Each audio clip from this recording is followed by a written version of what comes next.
We are now broadcasting to all attendees, and all attendees are popping in. Welcome, everybody. It's just myself that you have today. Welcome, Patrick, my friends from Fertility Center of San Antonio are here. Hi, Cheryl. Hi, Parker. Maria Elena has been to a lot of these. Dr. Fertility has been to a lot of these. Welcome, everyone. As you start to come in, I'm just messing around with a couple more poll questions that I thought of at the last minute. Hey, Vivian. Hey, Dr. Williams. Hey, Robin, we've got a lot of people coming on in, so welcome everyone. As you start to get acclimated, I'm just coming up with a couple more questions. I think I want to ask one about cancellation fees and cancellation rates, and we'll talk a little bit about that because we're talking about the bottom of the funnel today. So as folks start to come in, if you would kindly in the chat, and I've already seen we got a couple of people off to it. Maria Elena's off to the races. Aloha, Dr. John. Dr. Federelli's off to it. Dr. Williams, thank you. And so far, everyone has sent it to all. We've had a break, but you hit all panelists and attendees, because if you just hit all panelists, then only I will see you. So for the rest of everyone that's popping on in, we've got about 20 people so far, and this is going to be a short webinar because it's just myself. Next week, I'm back with guests, and I have some of the folks from UCSF, Dr. Cedars, and some others that will be on the call next week, and we'll be talking about the study that UCSF is doing about the first trimester of pregnancy and the implications of COVID therein. I'm not a clinician, so I will be mostly talking about the implications on patient relations and practice management, but next week I will be joined by those guests. For those that have jumped on, I'm going to give you as much value as I can about the bottom of the funnel, because this is the lowest hanging fruit. This is, when they say, what's the expression, the hay is in the barn? Well, supposedly, if the hay really is in the barn, then you've done all of the other things, and this will help you increase your new patient numbers pretty much just from not messing things up. So I'm going to share my screen, and we're going to talk about the bottom of the funnel today. So you'll notice that we've talked about the other three phases of the funnel, and we talked about the top, where people are just becoming aware of their problem, not of your clinic. They're becoming aware of their problem, having trouble trying to conceive, having problems. Then we talked about consideration. Should I go to a fertility clinic? Should I see my OB? Should I go to an acupuncturist? Should we just try things on our own? Should we eat pineapple? That's all consideration. Today we're talking about decision. They have decided to come to a fertility specialist, and now we are getting them to move over that threshold and schedule with you. And so that's what we're going to do today. We're going to talk about how to convert those. I want to show you some of the things that COVID-19 has made unique to all of this that you have to consider, and then give you takeaway tactics for what you can do. Every webinar, I've got a different metaphor. And I believe this number 78, defensive tackle Leon Lett for the Dallas Cowboys. Now, you can't think of this metaphor as the Buffalo Bills, because then it doesn't work, but rather just this play. But it should be stated that this is Super Bowl 27, 1993, really painful moment for me when the Buffalo Bills lost their 4th consecutive Super Bowl, and they're getting spanked, and the Cowboys are now about to win their 2nd Super Bowl in as many years over the Bills, and the Buffalo Bills fumble the ball.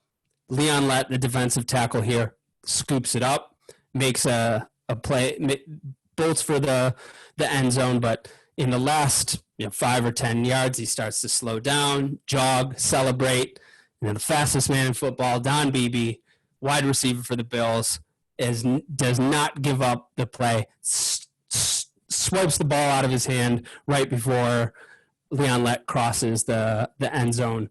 No touchdown. And so this is the metaphor for bottom of the funnel, that you can do all things right. You can have the OBGYN relationships.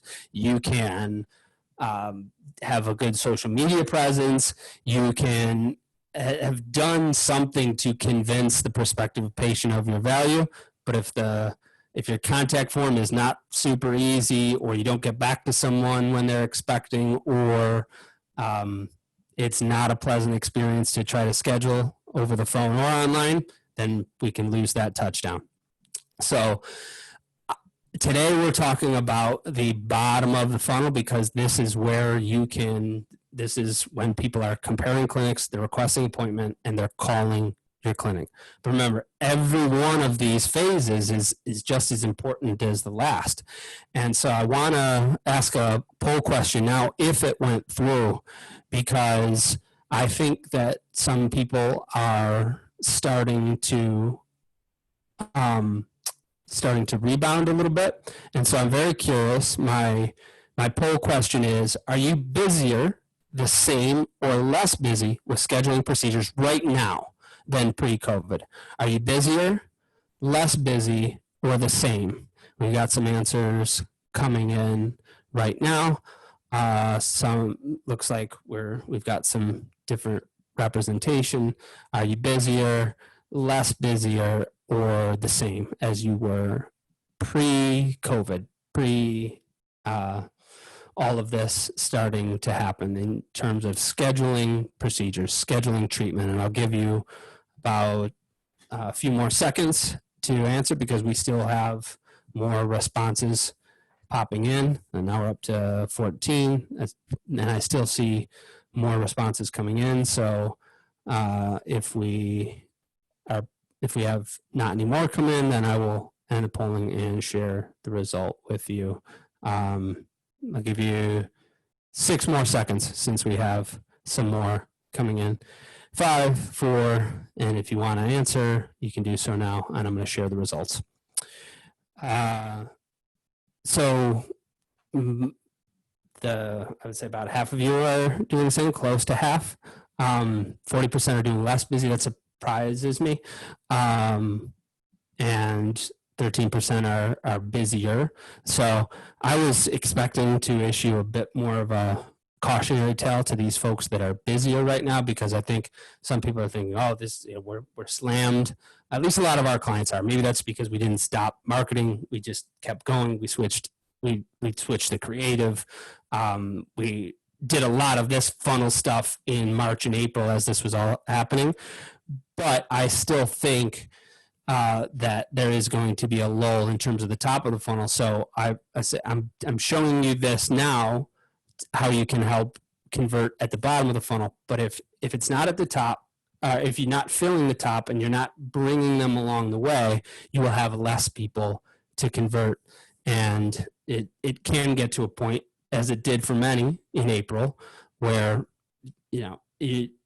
what's increasing the return of 10 new patient calls, right? If you could, we can increase our conversion of them to 30% instead of 10, but we're still talking about 3 people.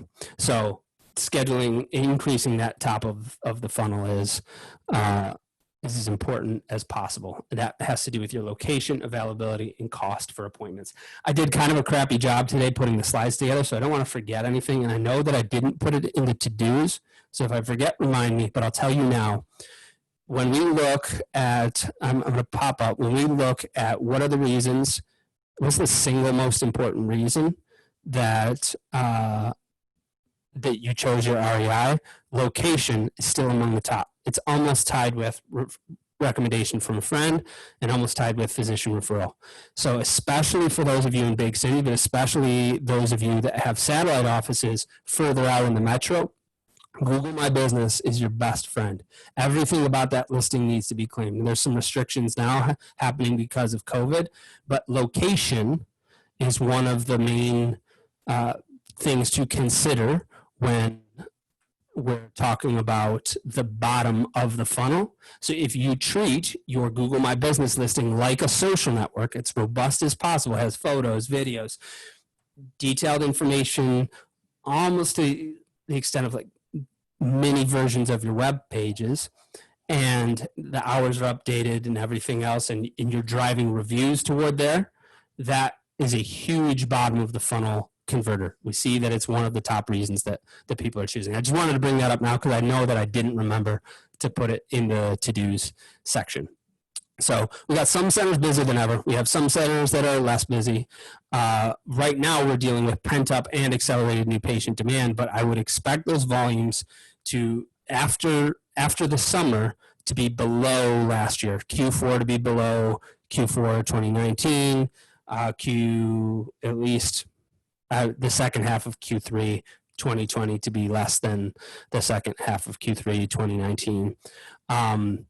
We do have some of that pent-up demand that people couldn't come in March, April. There is also accelerated demand because people are worried about losing their insurance coverage, or they're worried about shelter-in-place orders coming back into place. So bring in these new patients while you can.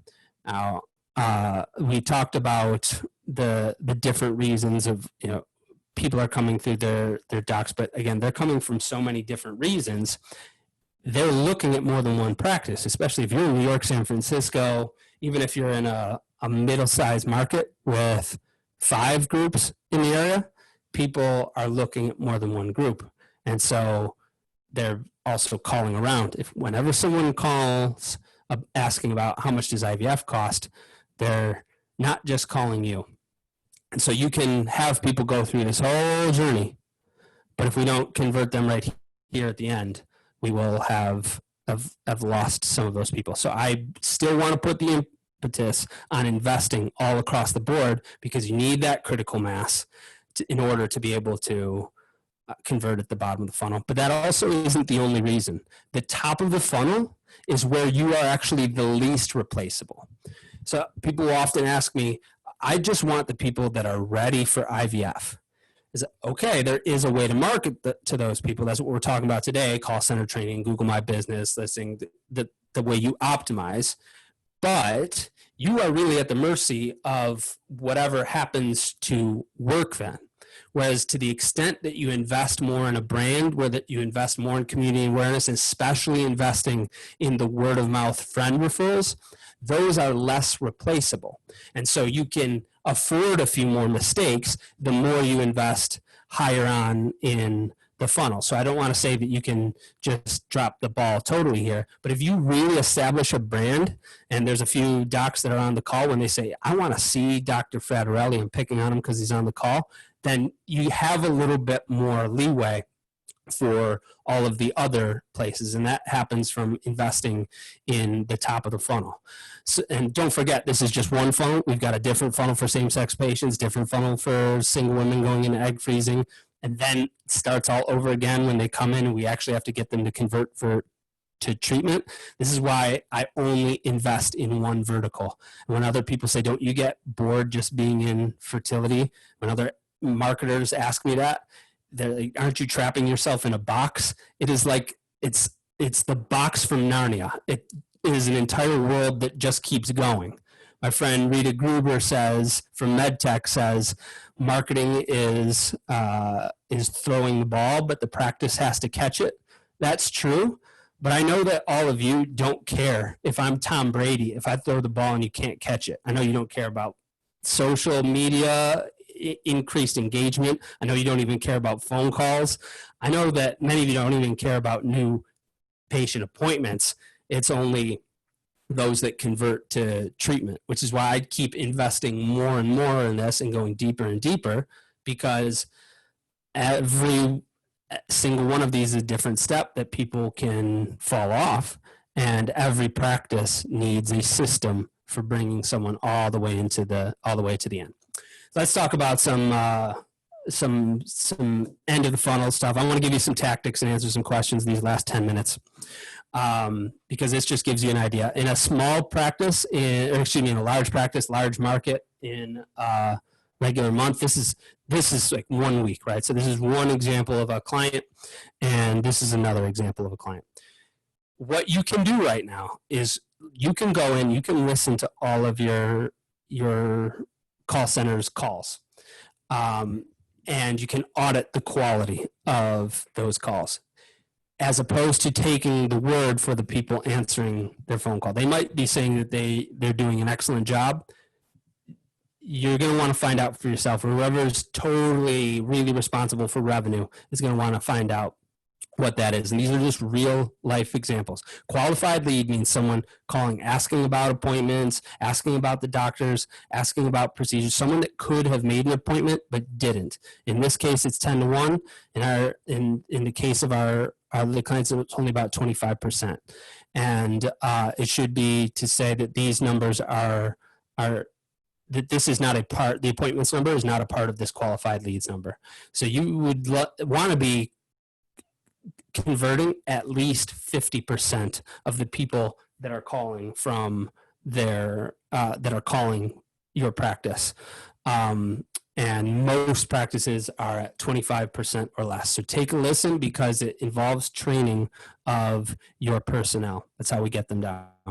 So I want to just spend the rest of the time talking about to-dos, give you ideas. If you have questions, you can drop them in the Q&A. I got a number of them beforehand, and I'll try to rattle off the answers to them. I didn't do the slides because yesterday was Memorial Day, but I will tell you, we'll use theater of the mind. Train your call center team. We cannot take for granted that their job is to convert new patient appointments, because for most of you, it is not. For some of you, you do have dedicated call centers. Many of you do not. And so your staff members they're busy tracking down charts. They're scheduling someone for their next appointment. They're helping with billing. They're doing any number of different things. Make sure that you've got somebody that is trained to convert those questions. When someone asks me a question like, how much does marketing cost? That's not something that I can just answer any more than you can answer, how much does fertility treatment cost? Because the answer of what is an IVF base cycle, you know as well as I, doesn't really provide the answer for the patient, but they can get that answer if they come in for a consult, if they do testing. Then you can actually get them real answers. It's about putting the value on that consult. They want to go ahead to, I want a baby tomorrow. And this is about slowing them down and having the person that can do that and putting the value on the consult. That baby or not, whether we're talking 12 months, whether you ever go through treatment with us or not, there's value in the consult. Then you have to invest in the other parts to move them along for there, because I know some people say, well, we want to make sure we're getting people that are ready to convert to treatment. First steps first, you can persuade with online content, but have that designated new patient navigator that is part of that call center. Somebody whose job it is to move one person along. You can separate new patient and existing patient phone numbers. That's always a good map, because remember, we're up here. All of this is existing patients are going through all of this. And the new patient, we want to just get them here. So new patients are trying to do this, and existing patients are all over here. They've got completely different needs. If you have a new patient navigator, then you can focus on separating those two different journeys. You can use your EMR to send text messages. Some of them have that functionality that has a lot of that has a high adoption rate. And you can also use that person to follow up with the new patient requests that come online. So I put this because I see a lot of people, especially when we start working with them, they just got their contact us form, and request appointments is a drop down. Request appointments should be something separate from contact us. In a perfect world, request appointment is a separate form. And then it's up for debate how much information that you want to get. So if you get more information, your scheduling team is going to be more prepared to move them along. If you get less information, you will have more inquiries, because every single field you put gives someone a reason to second guess and drop off. So there is debate for both of those. And if you want to talk to me, we can talk about what might make sense for you. But if you do decide to do that longer route, you do want that more information, you might consider a sequential request appointment form. So I'm here to request it. And so as opposed to just one long thing, it's one question at a time. You've seen that a lot of the bigger companies like Airbnb. If you list a property on Airbnb, they're not asking you how many rooms do you have. Is there off-street parking? Is there air conditioning? Is there a pool? Is there a gym? They're not asking you this in one long questionnaire. They're asking you this in a sequential form. You're getting one question at a time, and it says things like, great job, almost done, halfway there, you're doing so good. And when many people are frustrated about Gen Z and millennial patients dropping off, this is one of the ways that you keep them on board. So your contact form and your call center are two of the biggest places where people are dropping the ball. And if you have any questions, I'm only going to go for about 5 minutes longer. You can drop them in the Q&A. I have some here. One is about missed appointments and revenue you can't recover. Discuss managing an up-to-date cancellation wait list. There's a couple of different ways you can manage a cancellation wait list. Missed appointments being revenue you can't recover, it's kind of a loaded statement. I don't know that I agree, because if you get them back and they're more likely to, or at least as likely to convert to treatment, then you have recovered that. So managing an up-to-date cancellation wait list, this is one thing that you could do. I do not recommend enforcing cancellation fees. And if someone disagrees vehemently, please put that in the chat. I'd love to hear why, if you disagree about cancellation fees. In fact, I'd just love if you would put your opinions in the chat, one way or the other. If you've tried them and they've worked, or if you haven't tried them, or if you have tried them and you think they're the best thing, I'd love to hear your opinion in the chat. But I don't want you to enforce them. You can have that policy, but don't enforce it. A better way to convert people before cancellation is you can send them a video of who they're going to be meeting with, a little bit of the team, just saying, hey, we're excited to have you coming in. And in these times, you can also guilt people. You can say, we have so many people that are coming back in. We just want to make sure that you're really in for your appointment, because there are people that have a limited window to get the treatment they need. And we want to make sure that we're able to serve them. So I would rather you guilt people ahead of time than find them after the fact, because if you look at many online reviews, that's where there's a lot of negative reviews that come from people that have never even been in the office. Something like the paperwork that they asked. I think I see that Greg raised his hand. Greg, do you want to come on and talk with me? Is that what you're raising your hand, or you have a question? If you do, you can pop it in the chat or in the Q&A. If you want to, one person asked, what about a commitment fee? That's essentially the same thing, unless we're talking about treatment. But I don't recommend having that. You could charge ahead of time. That's essentially what a commitment fee would be, but you wouldn't hold on to it. Greg says bad publicity is not worth the $50 fee, and I completely agree. But you can guilt people, and you can also send a video to make them a little bit more excited about coming. So I do recommend you do those things. How do you handle insurance patients in a non-mandated state that cancel at the last minute? Same thing. And in that case, they're not worried about the cancellation fee anyway, or they might not be. Well, actually, that would probably make them even rowdier, because they probably would be charged for that versus having their insurance pay for it. But it would probably be even worse in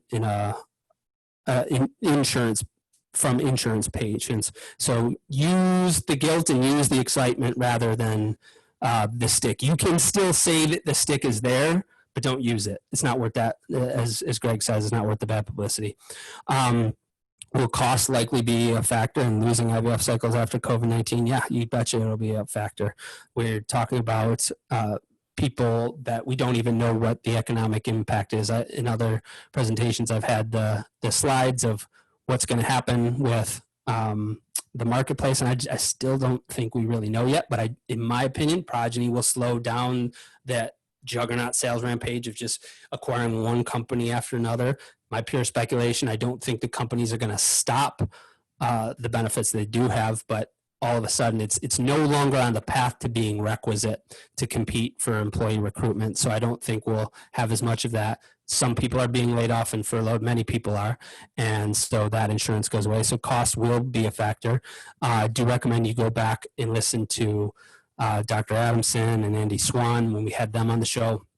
And we'll do another webinar in the future more specifically about that training, but that's up in this funnel a little bit more. So it's still in this funnel here of getting them in the door, but it's really big in this part of the funnel, in the consideration phase of the converting the treatment funnel. This is where your financial counselors really need to be trained, where you want to persuade people before they even meet with the financial counselors. You want to help people understand without telling them the what, but just overviewing the methodology of this is how we're going to help you figure out the cost. This is how we're going to help you figure out how you're going to pay for it. Not what is it going to cost, not what is the exact option, but this is how we're going to help you figure that out. Use that because cost absolutely will be a bigger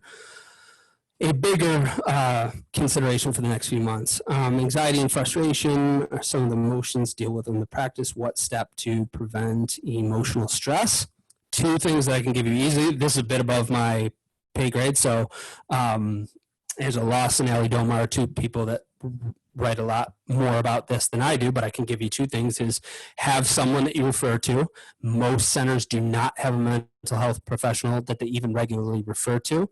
I recommend against that. And then I also recommend in your content, in your web content, your written content, your video, your social media, letting people know that this is a stressful process. I think that's one thing that we do to sometimes sabotage patient satisfaction down the line. We focus on in the beginning of, I look at so many websites and it's baby, baby, baby. That's the reason why I don't say I'm gonna return your money 4x, 5x, 6x. That is my goal as the marketer. But if I focus too much on the end, it sounds a bit counterintuitive, but if I focus too much on the end, then you focus on that as opposed to the process. And sometimes we tend to think, oh, it's easy. We don't think of it in that terms, but it's just, we're just more used to it. And so I would in your social media, in your video, especially to the extent you can do it in video, the better, but in written content as well. Let people know, we know that this is stressful.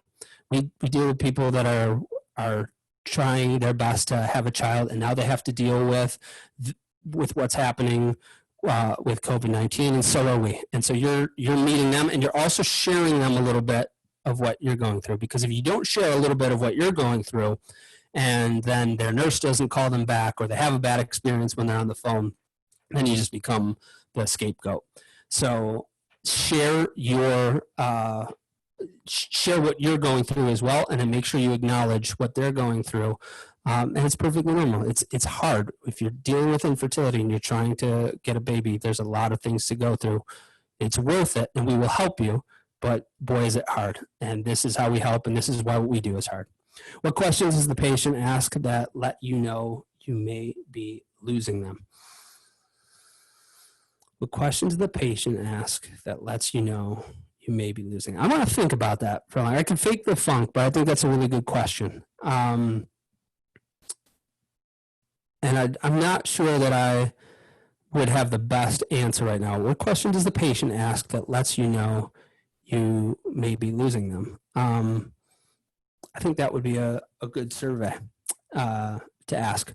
So I'm not going to attempt that today, but although what I can say when we listen to the phone, it's just sort of questions that keep going back to the logistics. These are not actually, in sales, we would use the terms that buying signals. They're not actually buying signals. In this case, they're not actually booking signals. They're asking things about cost. They're asking, do you do semen extraction for men that have had a vasectomy? Do you do tubal ligation reversal? Very often, it depends on what level they're asking, but often they're just garnering information, and this is where your personnel need to be trained to bring them back in. So I imagine that that's also true for providers with the patient, but I think I'd like to write about that and interview some people, so thank you to whoever asked that. We're at 4:30, guys, and so next week I'll be back with three guests from the University of California at San Francisco to talk about the study that they're working on, studying COVID-19 and its effects in first trimester of pregnancy. So that will have implications for all of us potentially. So I hope you join us. And if you need any help, just reach out. Griffin at fertilitybridge.com if you need help with any of this stuff. But if you get good at this, just investing in yourselves in one project can pay dividends for a long time to come, because this is where so many people get caught up, and it's the people that are already ready to go or closest to it, and you're just making sure that you've got the system in place to be able to convert them. So thanks so much, everyone, for coming. I look forward to seeing you next week. Stay safe and healthy. You too, Maria. I appreciate that, and I look forward to seeing you all. Have a great week, everyone. Thanks, David. Thanks, Tina. Thanks, Dr. Williams. Take care. Bye-bye.